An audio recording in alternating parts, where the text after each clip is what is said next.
Hey guys, this is Women's Grandmaster Sabina Foysher. Welcome back to my YouTube channel, 15 minutes or less day-to-day chess games analysis. I really appreciate you tuning in and giving me feedback so that I can work on my technological problems as well as, talking improvement and anything that has to do with the improvement of the videos. For today, I'm going to continue analyzing games from the World Cup in Baku, Azerbaijan. This game I chose is between Grandmaster Alexander Ipatov and Grandmaster Ivan Cheparinov. Both of them very famous chess players. The first one, Alexander Ipatov, is a former world junior champion, and Grandmaster Ivan Cheparinov is known for being Topalov's second. So very strong characters, very strong players with lots of experience. Ivan Cheparinov was the favorite. Unfortunately, he lost this game and the match, so a big surprise there, but thumbs up for Alexander Ipatov for a very beautiful and well-played rook endgame. It's set for Ivan Cheparinov, but what can we do? Such is life, such is chess. You sometimes win, you sometimes lose. The important thing is to really enjoy the game and appreciate everything that you're being given. So, all right, let's go over the game. So we got a very similar position to yesterday's game, just that this was on another move order. So here, Black committed with c6. If you remember yesterday, Black had played knight d7 and White went for e3, which I thought was very strange. But here, okay, with Black's commission to c6 and playing the Meran, of course, White can play e3, but now there's no point. The bishop can go out. So this is what Alexander Ipatov did. h6. Another move in this position is knight d7, and if e3, bishop e7. Just getting a normal Queen's Gambit position. Or if Black wants, he can play Queen a5, trying to play the Cambridge Springs. But anyways, Cheparinov went for h6 to ask White what is he doing with his bishop. Is he going to take or go away somewhere? So he took. Queen takes f6. Queen b3. This is a famous idea, we're not showing yet whether we're going to be playing e3 or g3 and where this bishop is going to go. So we just put the queen here in order to capture back with the queen. Knight d7, and here White has a bunch of moves, rook d1, e3, e4. Ipatov went for e3. e4 is not that great in my opinion because it just allows Black to play e5, and if we do d5 here, knight b6, and Black manages to develop this bishop out much faster than he would have hoped for in this type of positions with the pawn in e6. So e4 is definitely premature. We're not ready for keeping our center intact, and we want to play e3, whether we're playing rook d1 or not, or e3 directly.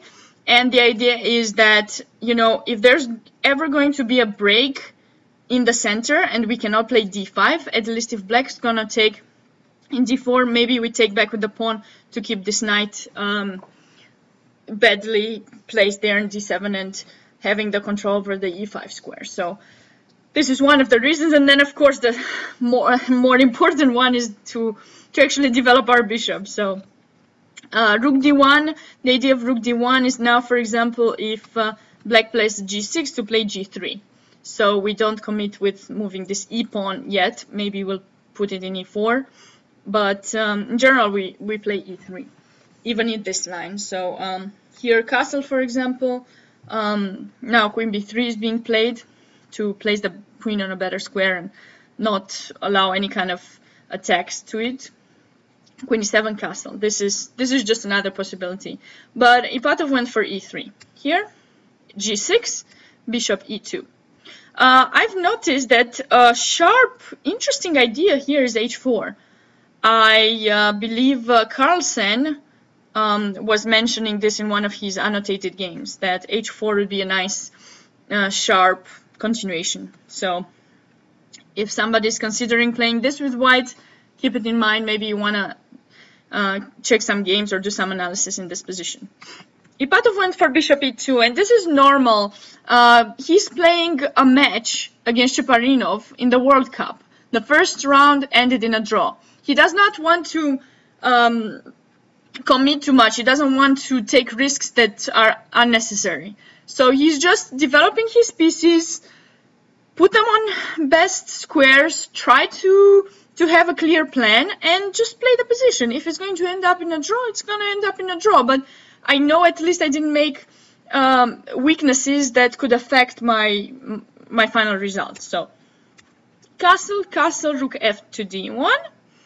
And this seems quite a nice position for white. I mean, I got rid of my bishop. I put my pawns on black square. Now I've got the control over the center. Black is going to have some trouble to play e5 or c5, and whenever he will play it, I'm going to push d5. And maybe I want to do the minority attack, put my rook to c1, just, you know, normal stuff.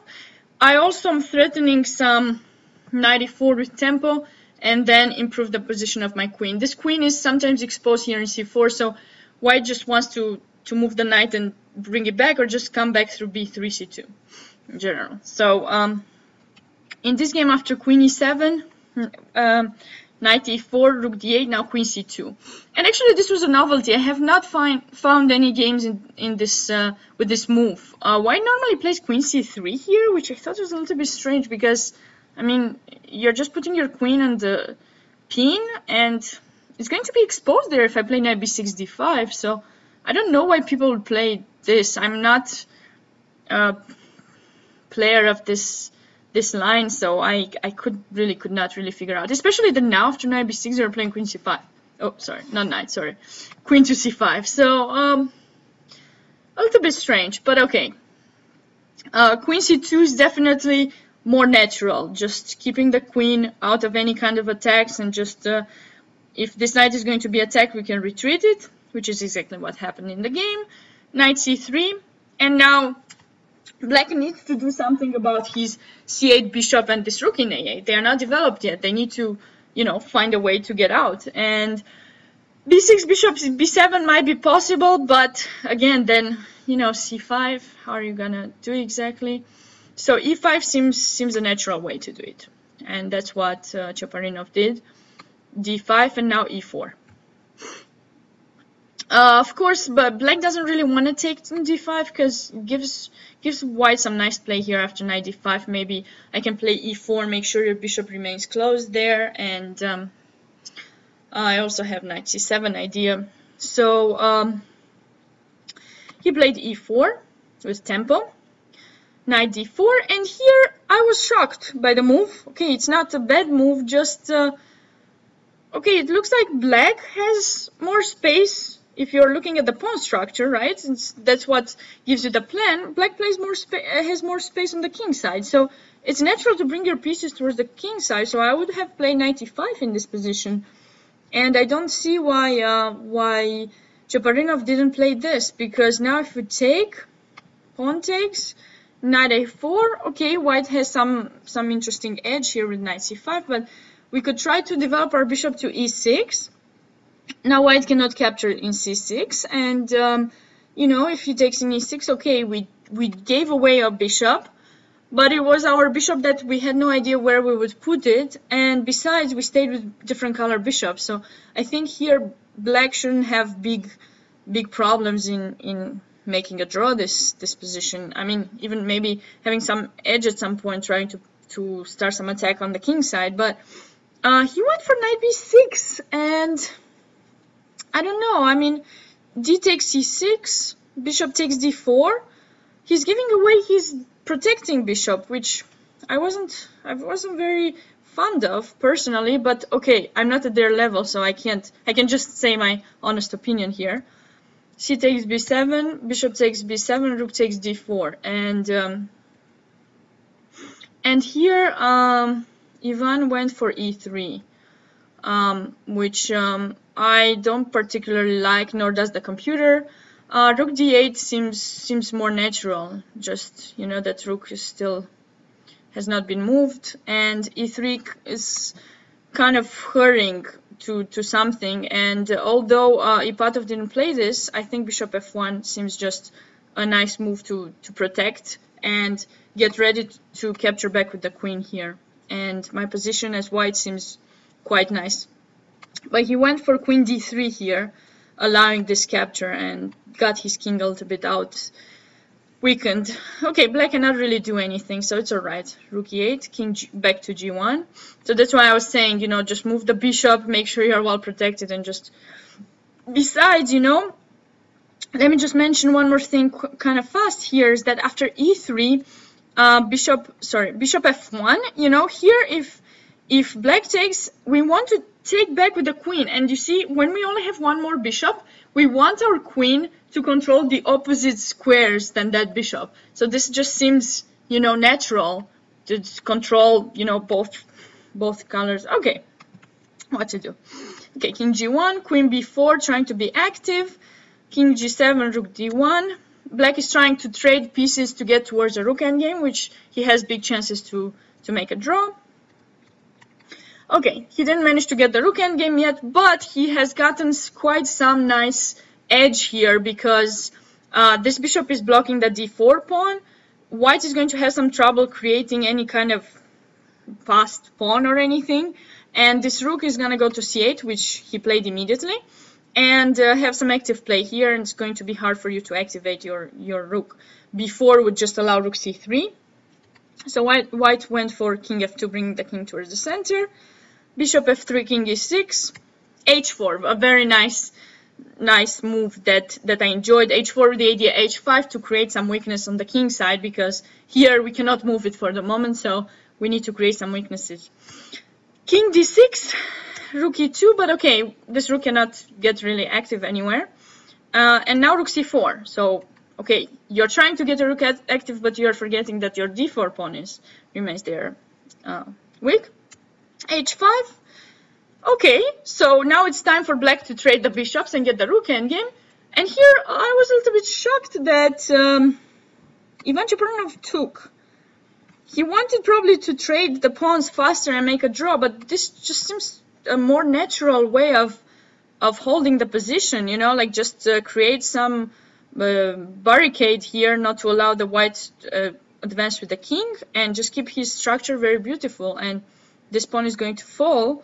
If rook here, we can play f4, and if you try to go there to get, I can take. And here rook d3 check. You cannot come on second rank because there's rook b3, are gonna lose that pawn. And if you come to e4, check. King g6, check. And okay, king f7, and then we can come to rook e2 and win one of these pawns. And my pawns are more advanced than yours, so I should have no problems making a draw here. And surprisingly, if black actually plays king g7 here, he loses after the rooks get traded off the board, and then I create my passed pawn before you. But anyways, of course, Ipatov wouldn't play that. He would play king f7, and okay, the game would end up in a draw. But anyways, this is a little bit shocking. Here, white has some edge because he ends up still having his pawn up after rook b2 check. Okay, check. Okay, we go. King g1, and now, you know, you cannot just attack, because anyways I want to capture in h6. So black has to give away that pawn, and he played a5. This is a good move, this a5, because now if you capture here, it's going to be kind of an easy draw. You can't really progress this position, but this gives white some chances to win. And rook h4. Cheparinov found this good rook b4. You cannot, you know, you need to play g3, because otherwise you're losing that pawn. It's going to be totally draw. And I was again shocked by this rook b2. Why not king c5? Why allow white to cut your king there? King c5, and now if you give me check, of course I just go back, so nothing happened. And after king c5, if you play king f2, I just give you checks. And I take your pawn from behind, and this is a very interesting and very nice position, that here your king cannot progress, cannot push g4, because your rook will be attacked. So this, as you can see, this is a Zugzwang position, but now after king e6, your rook has no place, and if you come to c4, I just attack it. So this would be a draw, but after rook b2, this is just simple. White cut black's king, and now I'm just going to start pushing the pawn. King f1, checks, and now my king is in f1, so I'm actually in the square of that pawn.